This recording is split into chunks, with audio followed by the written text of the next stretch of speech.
Graça e paz, amados. Jesus continue abençoando grandemente sua vida, a você também que está em casa, onde quer que você esteja, que Deus também seja sempre abundante na sua vida. É com muita alegria que estamos na casa do Senhor, exaltando o nome do nosso Cristo. A gente sabe que a cada dia que se passa e o cerco vai se fechando, a gente entende pelas Escrituras que a volta do Senhor está cada vez mais perto.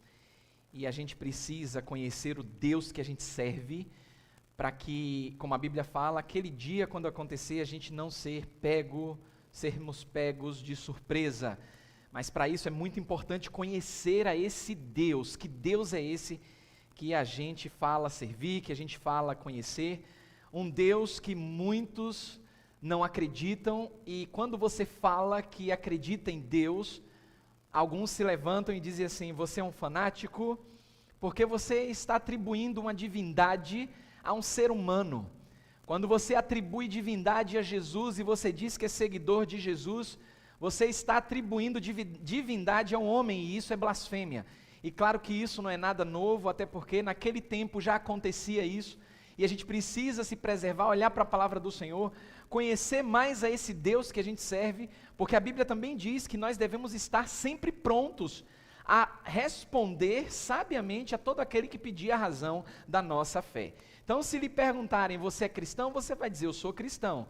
Mas por que você é cristão? Muitos vão dizer: eu sou cristão porque eu sigo a Jesus Cristo. Certo, mas você diz que adora a Deus e segue a Jesus Cristo, aí você se levanta e diz: mas Jesus Cristo e Deus é a mesma pessoa. E até se aventura em dizer que o Espírito Santo também. Então, que Deus é esse? Um Deus que é três pessoas? Ou você acredita em Deus, ou você acredita em Jesus ou no Espírito Santo? Porque se você disser que serve a um Deus, que é Deus Pai, é Deus Filho, Deus Espírito Santo, e que essas pessoas são distintas, olha só, distintas, diferentes, aí dá um nó na cabeça. Como é que a gente serve a um Deus que são três pessoas? Que Deus é esse? Então vamos orar, vamos falar com o Senhor, porque essa pergunta, ela foi feita há mais de 2000 anos e ainda continua sendo feita nos dias de hoje. Em Marcos, no capítulo 4, a partir do versículo 35, a Bíblia diz assim: naquele dia, sendo já tarde, disse-lhes: passemos para a outra margem. E eles, deixando a multidão, o levaram consigo, assim como estava no barco. E havia também com ele outros barquinhos. A Bíblia fala que levantou-se grande temporal de vento, e subiam as ondas por cima do barco, de maneira que já se enchia de água. E ele estava na popa dormindo sobre uma almofada. E despertaram-no, dizendo-lhe: mestre, não te importa que pereçamos?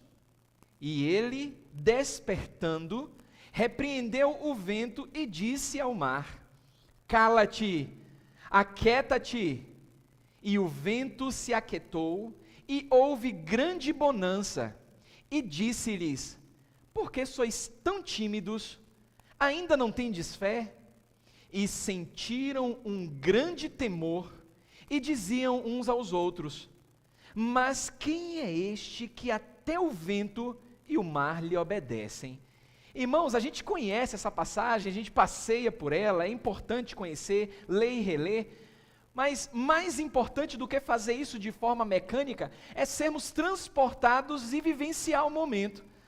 Não precisa de muita imaginação para ler esse texto e imaginar o que estava acontecendo, porque se a gente não fizer isso, nós vamos ler, vamos passar por cima de muitos ensinamentos, e a nossa fé ela vai balançar de um lado para o outro, como balançou a fé daqueles que estavam no barco, onde Jesus dormia. Interessante que essa semana, tem uns 2, 3 dias, acompanhando o jornal local do meio-dia, mostrou imagens de uma dessas embarcações conhecidas como lanchinha, que deu uma pane no motor, e ela precisou ser rebocada com passageiros dentro, para um ponto seguro. E eu fico imaginando as pessoas ali preocupadas porque deu uma pane, mas olha que o tempo estava até bom. Mas você que já participou e já esteve presente numa dessas travessias, eu, graças a Deus, nunca participei, até porque não gosto disso, de fazer travessias, mas eu imagino que para você que já participou deve ter sido uma experiência traumática. Muitos até desistem de fazer essa travessia. E a gente está diante aqui de um momento em que Jesus, ele vai fazer uma travessia, e a Bíblia fala que ele simplesmente dormiu. Os discípulos estavam lá atônitos, o barco era jogado de um lado para o outro, a tempestade e o vento, como a Bíblia fala, temporal, pelo menos Marcos aqui expressa, temporal de vento. Alguma coisa aconteceu muito forte na vida daquelas pessoas.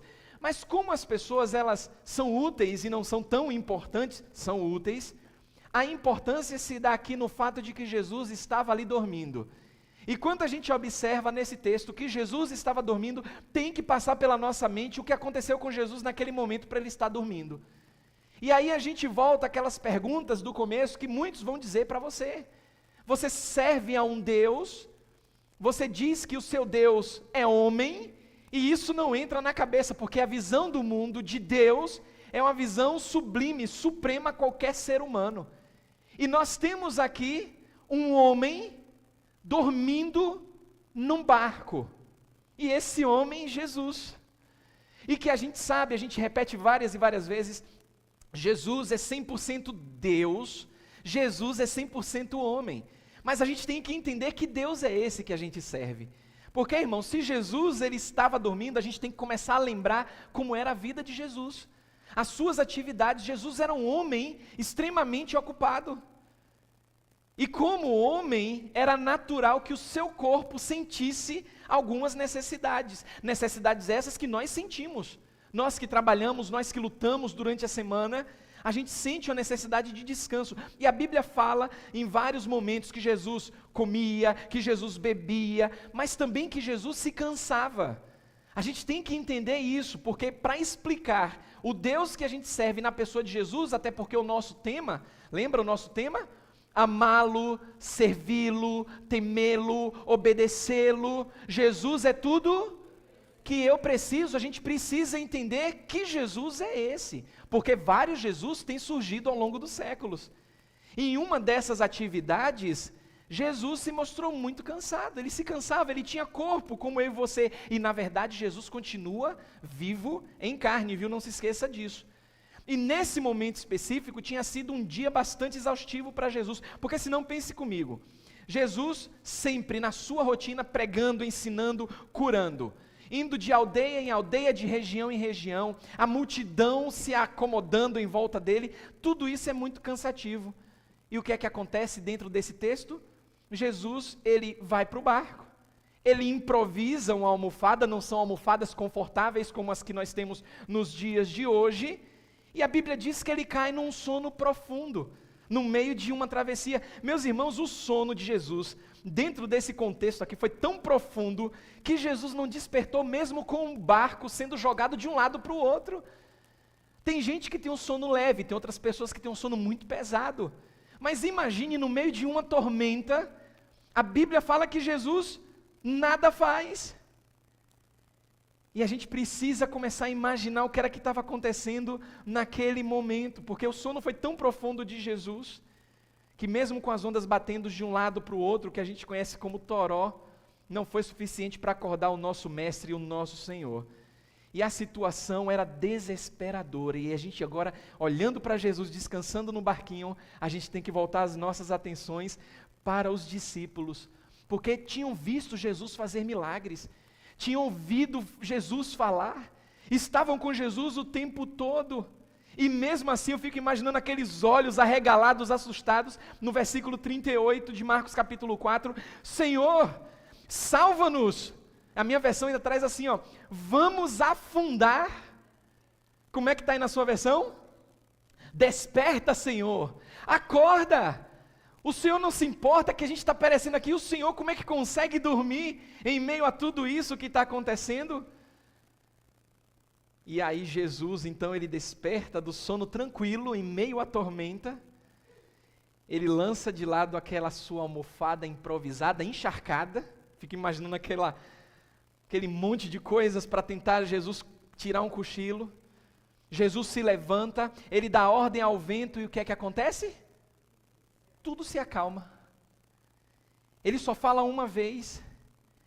Eu fico me perguntando, lendo esse texto, que nenhum dos evangelhos, eles relatam que Jesus, depois ele volta a dormir. Mas eu não ia ficar surpreso se isso acontecesse não, para nos ensinar mais e mais. Mas tem coisas que não foram reveladas para nós. Mas a Bíblia revela o que aconteceu com os seus discípulos naquela noite que foi inesquecível. Eu gosto como Marcos traz, porque aqui, como Mateus traz, porque aqui em Marcos falta uma palavrinha que dá um sentido ainda mais profundo. Vá para Mateus capítulo 8, 27, porque em Mateus no capítulo 8, a passagem, a situação é a mesma. Só que Mateus, ele traz de uma forma que ele usa uma palavrinha que chama a nossa atenção, que Marcos, ele não utiliza. Cada evangelista, cada discípulo, eles tinham as suas particularidades, por isso que é importante ler cada um deles e fazer essa conexão. Mateus capítulo 8, versículo 27, olha o que diz, olha o que Mateus relata nesse momento aqui. Mateus capítulo 8, 27, você tem? Diz assim a palavra do Senhor. A minha versão começa assim, ó. Maravilharam-se os homens. Como é que está aí na sua versão? Ficaram perplexos. Outra, ficaram admirados. Eu gosto dessa palavrinha porque o sentido aqui realmente é esse exagero de atenção. Eles ficaram maravilhados, dizendo: quem é este homem que até os ventos e o mar lhe obedecem? E isso confunde a cabeça das pessoas. Então, os discípulos estão ali, estão no desespero, e de repente, Jesus se levanta. Eu fico imaginando, porque a Bíblia fala, e Marcos disse, ele se levanta e ele repreende ao mar. E aí o meu coração diz, tinha que repreender os discípulos. Mas aí depois Deus diz, calma, vai no momento certo, porque eu sou teletransportado lá para o momento, e Jesus repreende os discípulos. Vocês não têm fé. Mas como ter fé? A gente está num barco precário, porque não tinha a mesma tecnologia que nós temos hoje, e de repente o Senhor está dormindo aí, e a gente vai afundar. Como é que é possível ter fé? E eu fico imaginando, porque Jesus conhece os corações das pessoas, ele não se abre ali, não fala, eu tenho estado com vocês o tempo todo, como ele fez com Filipe. Ele disse, estou há tanto tempo contigo, Filipe, pede-nos, mostra-nos o Pai. Quem vê a mim, vê o Pai, disse Jesus. Mas aí fica essa pergunta, que homem é esse? Em que categoria alguém como Jesus se encaixa? Os discípulos estavam perplexos, irmãos. Que homem é que pode, no momento que está dormindo, de repente, ele acorda e ordena ao vento e às ondas que se calem, e elas simplesmente obedecem. Que homem é este? E olha, irmãos, para encontrar essa resposta, a gente precisa voltar ao começo. É por isso que é importante todos os dias buscar conhecer a Jesus, porque senão a gente vai entrar num campo da mitologia, que Jesus não é nenhum mito, Jesus é real, Jesus está vivo, Jesus é o Rei dos Reis, Senhor dos Senhores. E a gente tem que voltar no começo, mas não é voltar apenas no começo do ministério de Jesus, como a gente tem aprendido pela manhã. Não é somente no começo da vida de Jesus aqui na terra, enquanto bebezinho. E também a gente tem que voltar muito antes do tempo ser estabelecido na terra. A gente tem que voltar antes disso, a gente precisa entender Jesus na eternidade passada. Se Jesus é Deus e a gente serve a Deus, se a gente tem que aprender a temer, a gente tem que conhecer a Jesus numa profundidade que nenhuma prática humana consegue explicar. Aí eu convido você a abrir a sua Bíblia em João no capítulo 1, porque João, pelo fato de ser o evangelista, o discípulo mais jovem, Deus colocou ele de uma forma muito particular, porque quando o evangelho de João foi escrito, Mateus, Marcos e Lucas já tinham sido escritos. E depois de uns 30, 45 anos depois, foi que João escreveu o Evangelho. E é interessante observar que em João, no Evangelho João, no capítulo 1, ele nos mostra de maneira sobrenatural como a gente pode voltar no tempo, aliás, antes do tempo, para entender esse Jesus. Na sua Bíblia, eu acredito que está aí a palavra. No princípio era a palavra, ou no princípio era o verbo. João 1, versículo 1. Diz que no princípio era o verbo. Se a sua versão traz aí a palavra verbo, verbo está com letra maiúscula, não é isso? Perfeito, isso aí significa que está falando de Jesus, e você vai entender isso. Se a sua versão traz no princípio era a palavra, palavra também está grafada com letra maiúscula. Significa que estamos falando e olhando para a palavra de Deus, está falando a respeito de Jesus. Então, não temos nenhum problema em substituir a palavra verbo ou palavra por Jesus, para facilitar o entendimento. Leia comigo assim, ó, João 1, de 1 a 3. No princípio era Jesus, e Jesus estava com Deus, e Jesus era Deus. João está deixando muito claro aqui que Jesus é o próprio Deus. Mas por que esse trocadilho aqui? Por que não fala logo? Irmãos, lembre que as coisas sábias de Deus, ela confunde os sábios. Aliás, as coisas loucas de Deus confunde aqueles que se dizem sábios. Então a Bíblia continua. Ele, falando de Jesus, estava onde? No princípio, com Deus. Olha que coisa tremenda. Por que é que eu falo que a gente tem que voltar antes do tempo? Todas as coisas foram feitas por intermédio dele, de Jesus. E sem ele, sem Jesus, nada do que foi feito se fez. Isso aqui acaba com qualquer teoria de Big Bang, que o mundo surgiu do nada. Imagine, o nada produzir alguma coisa. A Bíblia está dizendo que Jesus fez todas as coisas. E como se não bastasse essa tamanha revelação, olhe como a Bíblia consegue nos surpreender no versículo 14. Dê um pulo para o versículo 14, aí do Evangelho de João. Olha que coisa maravilhosa. Lembre-se, palavra e verbo está falando de Jesus. Olha que coisa maravilhosa. Olha como isso penetra nos nossos corações. E como isso cria raízes, hein, vaso? Cria raízes profundas. A Bíblia diz que Jesus se fez carne. Olha que coisa tremenda. Falando de Jesus, antes da criação até do próprio tempo, a Bíblia diz que Jesus se fez carne e habitou entre nós. Não somente isso, cheio de graça e de quê? E de verdade. E aí aqui é testemunho. E vimos a sua glória. A glória de quem, irmãos? A glória de quem, irmãos? A glória de Jesus, não tenha medo não.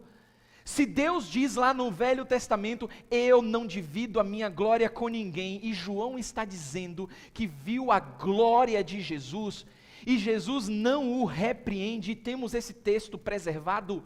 Jesus é o próprio Deus encarnado, porque a Bíblia diz que Jesus se fez carne, o nosso Deus habitou entre nós, cheio de graça e de verdade, e vimos a sua glória. De que forma? Glória como do unigênito do Pai. Lembra que a gente está numa pergunta. Os discípulos, no meio da tormenta, perguntaram: quem é esse? Estavam com Jesus e perguntaram: quem é esse? Ele levantou e mandou o mar acalmar.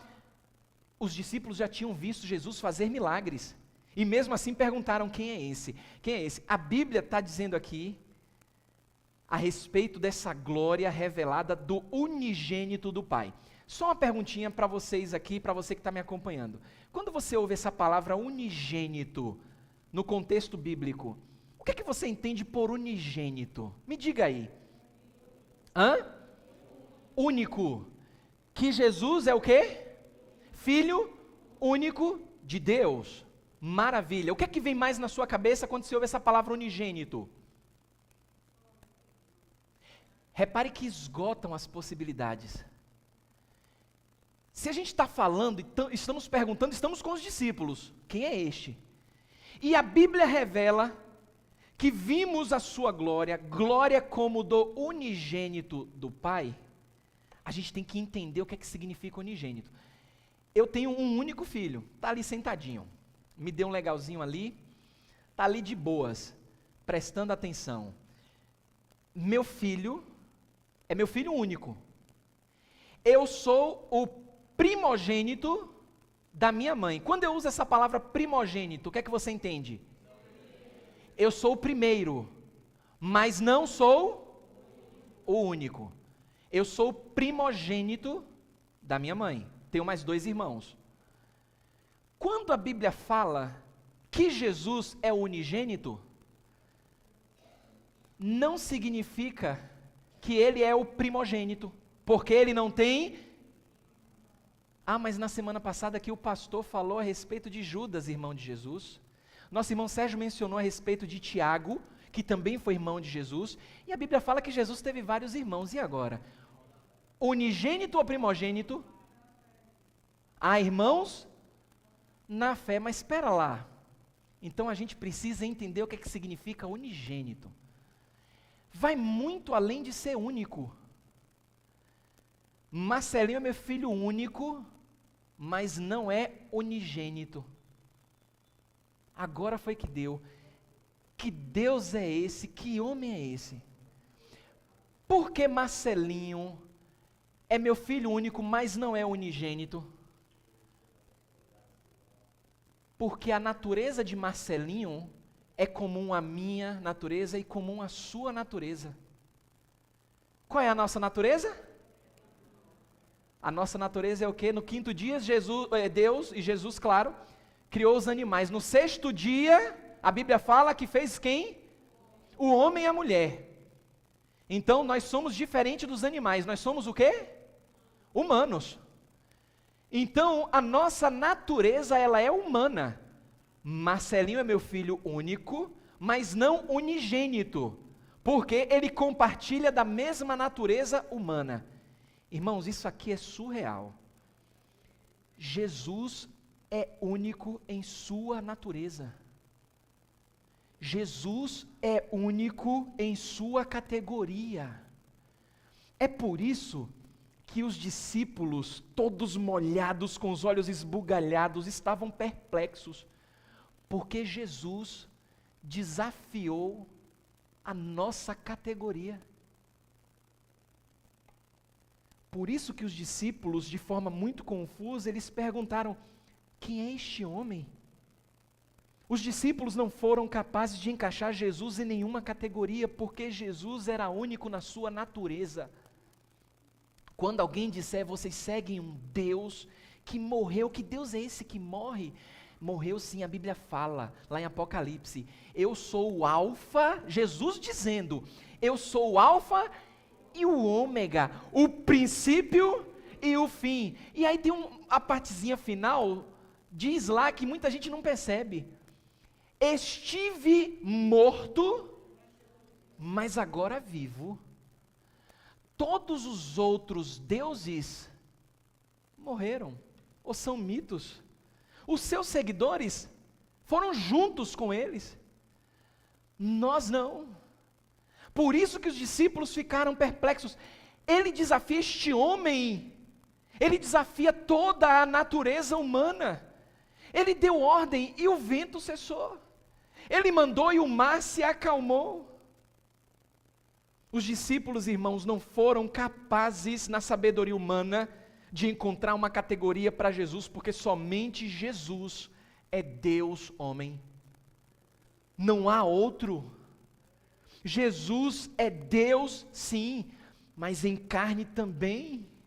E isso foge da nossa compreensão, porque a nossa mente ela reluta para admitir que Deus poderia ter encarnado. A Bíblia nos ensina que Jesus sempre existiu na eternidade passada e a nossa mente confusa diz que Jesus só veio existir quando nasceu, quando apareceu lá em Belém. Aquele bebezinho na manjedoura, foi ali que Jesus começou a existir, nada disso. Naquela manjedoura estava ali o Criador dos céus e da terra. Naquela manjedoura, aquele bebezinho estava ali, aquele bebezinho foi quem criou o tempo, o espaço e o tempo, os cientistas que amam isso. Espaço, tempo, ficção científica, aquele bebezinho sempre existiu, não de forma carnal, mas em pessoa plena, divina, porque a Bíblia diz, no princípio era o Verbo. Você já se perguntou como era a vida de Jesus antes de vir à Terra? Já parou para pensar e tentar imaginar como era a vida de Jesus antes dele vir? aqui na terra? Por quê, irmãos? Jesus, ele deixou que os seus discípulos, em dado momento, observassem ele fazendo uma determinada oração. Eu tenho trazido sempre aqui a oração de João capítulo 17. Abra sua Bíblia em João 17. Em alguns momentos, Jesus, a Bíblia fala que ele se retirava para orar. Em vários momentos, a Bíblia diz que ele, olha, fique aqui que eu vou subir no monte para orar. Levava consigo alguns discípulos. Mas em João, no capítulo 17, na chamada oração sacerdotal, e a gente tem que pensar como era a vida de Jesus antes dele encarnar, se tornar carne, porque a Bíblia fala, né? Ele se tornou carne e habitou entre nós. Em João 17, no versículo 5, olha o que a Bíblia fala de Jesus antes do tempo existir. Ele está orando e ele diz assim, ó, João 17, versículo 5. E agora, naquele momento, ele estava clamando: glorifica-me, ó Pai, contigo mesmo. De que forma? Como é que está aí na sua Bíblia? Com a glória que eu tive junto de ti, quando? Antes que houvesse mundo, antes que o mundo existisse. Jesus, antes de encarnar, vivia na plena divindade, na plenitude da sua glória, e decidiu encarnar, irmãos. Jesus sempre existiu na eternidade passada com Deus. No princípio era o Verbo estava com Deus e o Verbo era Deus. A gente pode apenas tentar imaginar esse eterno e perfeito relacionamento de amor entre Deus o Pai e Deus o Filho, antes dele encarnar. E mesmo assim, no versículo 24, você está com sua Bíblia aberta em João capítulo 17, a Bíblia diz no versículo 24, olha como ele chama: Pai, porque me amaste antes da fundação do mundo. Irmãos, sem pecado, sem inimizade, sem rejeição, nem mesmo o medo da rejeição, apenas Jesus vivia no pleno e perfeito e eterno amor. A gente precisa compreender que Jesus sempre existiu na eternidade passada como Deus. A Bíblia diz para a gente, João capítulo 1, versículo 1, e o Verbo era Deus. A gente tem que entender que como Deus eterno, Jesus é o dono do universo. Jesus é o dono de tudo, irmãos. Você já pensou que Jesus, antes de nascer em Belém, eu fico imaginando os reis magos ali presenteando, porque tinham conhecimento de quem estava ali, mas na mente daqueles reis, eu estou diante daquele que criou todas as coisas, e era só um bebezinho, mas o reconhecimento de que ali estava o Rei dos Reis e Senhor dos Senhores. Olha que revelação maravilhosa a gente encontra no Velho Testamento, no Salmo 50, abra sua Bíblia no Salmo 50, Salmo 50, a partir do versículo 10, pois são meus, olha isso aqui é posse, pois são meus todos os animais do bosque, e as cabeças de gado sobre as montanhas, não somente posse, mas olha que tremendo isso, conheço todas as aves dos montes, e são meus todos os animais que pulam no campo. Se eu tivesse fome não te diria, não somente os animais amados, a Bíblia diz, o mundo é meu, e tudo que nele se contém, tudo pertence ao nosso Deus, tudo pertence a Jesus. João disse isso, tudo que existe não poderia surgir do nada, se Jesus não tivesse dado a ordem. O próprio João nos abre os olhos para essa verdade surpreendente sobre Jesus antes de nascer. Olha João capítulo 12, volte de novo, um passeio pelas Escrituras, João capítulo 12, versículo 41. O profeta Isaías viu a glória dele e falou a seu respeito. Viu a glória de Jesus. Como é que o profeta Isaías viu a glória de Jesus? Isaías capítulo 6, a partir do versículo 1. Eu vi o Senhor de que forma? Como é que está aí na sua Bíblia? Serafins estavam por cima de Jesus, estavam por cima dele, cada um tinha 6 asas, aqui já dá para entender um pouco. Cada um tinha 6 asas, com 2 cobria o rosto, com 2 cobria os seus pés, e com 2 asas voava.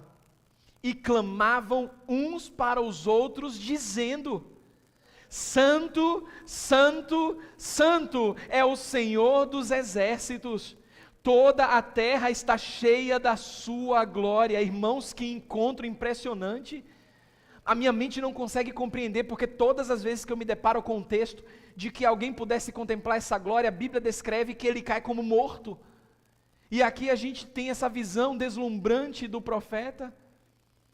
Ele está olhando Jesus antes de nascer em Belém. Jesus também, irmãos, a gente não pode esquecer disso, porque senão vamos olhar para um Jesus fraco, fragilizado, mas ele é o Criador de todo o universo. A Bíblia lá em Colossenses, abra sua Bíblia em Colossenses capítulo 1, no versículo 16. Pois nele, em Jesus, foram criadas todas as coisas. Irmãos, nos céus, sobre a terra, as visíveis e as invisíveis, sejam tronos, sejam soberanias, quer principados, quer potestades, tudo foi criado por meio de Jesus e para Jesus. Olha que revelação maravilhosa nós encontramos na palavra de Deus. Estamos nesse processo de aprendizado, reaprendendo mais e mais a respeito de Jesus, porque lá fora o mundo não está brincando de ser mundo. O mundo cada vez mais com a sua estultícia, com a sua astúcia, com toda essa vergonha exposta, está desafiando porque querem envergonhar a Deus, estão se reunindo, estão se formando, estão se aglomerando para envergonhar o nome de Deus na sua vida. E se você não conhecer ao Jesus que você serve, você vai ficar em maus lençóis. Porque se você quer servir a Jesus, se você quer amar a Jesus, se você quer temer, se você quer obedecer, você tem que conhecer em profundidade o Jesus que você serve. E esse Jesus é aquele que nós lemos aqui no princípio, que mesmo os discípulos dizendo: quem é este? Quem é este que faz essas coisas? Quem é este homem? A Bíblia diz que no princípio era o Verbo, e o Verbo estava com Deus, e o Verbo era Deus, e ele estava no princípio com Deus, e todas as coisas foram feitas por intermédio dele, e sem ele nada do que foi feito se fez. E mais, nós não temos um Deus qualquer, um Deus que fica sentado observando as coisas acontecerem. A gente tem um Deus que mesmo diante de uma eternidade maravilhosa, a Bíblia diz no versículo 14 de João, capítulo 1, o Verbo se fez carne, Jesus se fez carne e habitou entre nós. Pai amado e querido, obrigado, Senhor, obrigado por revelar para nós tantas maravilhas, meu Deus. Mostrar, Senhor, através das Escrituras, não é um livro qualquer, a Tua palavra, a palavra de Deus, a essência desse ser unigênito, que é único em essência, único em natureza. Muitos têm se levantado e se proclamado, autoproclamado Cristo, mas só o Senhor é Deus. Mas muitos, meu Deus, estão se perdendo, não estão atentos às astutas ciladas do diabo.